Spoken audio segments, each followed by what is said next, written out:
So far in this unit, we've learned about 5 quantities that we can calculate or measure. Those quantities being distance, displacement, average velocity, instantaneous velocity, and average acceleration. Remember, average velocity is the velocity between 2 points in time, whereas instantaneous velocity is the velocity at a single point in time. Really, when we're creating a velocity versus time graph, we're plotting the instantaneous velocity at each time during the object's motion. Of these 5 quantities, the thing that we care about most in this unit, as we're doing calculations, are displacement, instantaneous velocity, and average acceleration. Let's look at some ways to find those quantities. There are 2 methods that we're going to cover about how to find those quantities, specifically those 3 quantities: displacement, instantaneous velocity, and acceleration. The first method that you could use is to draw a velocity versus time graph of the motion while keeping in mind that displacement is the area between the graph and the horizontal axis, and acceleration is the slope of the graph. There's another method for using finding those quantities, however, that's not just graphing. That other method involves coming up with equations to calculate those quantities. There's 4 equations that we can use, and as always, you'll be given these equations on any assessment.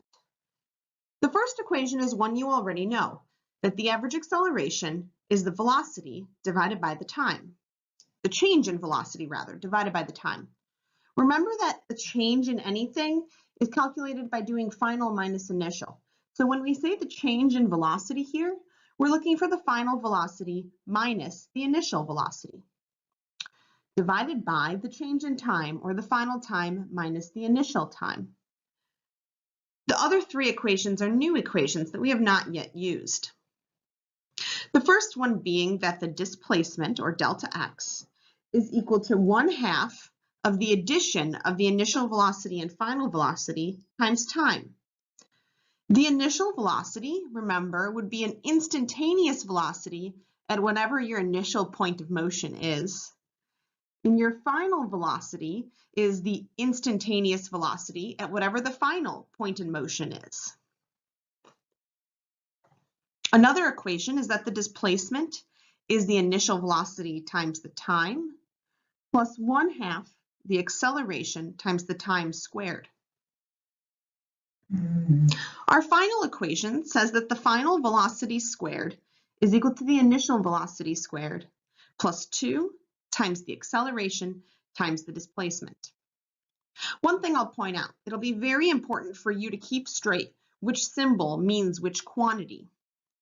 Also remember, displacement is often measured in meters, velocity in meters per second, acceleration in meters per second squared, and time in seconds.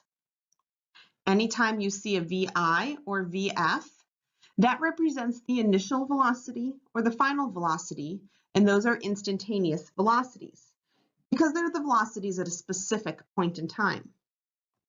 2 other important notes. Remember that displacement can be calculated with the final position minus the initial position. And you also have to make sure that your units match. In other words, if something is in kilometers per hour, that would be a speed, then your distance, or displacement rather, better be in kilometers and your time better be in hours. If your units don't match, then you need to convert your units prior to plugging them into any equation.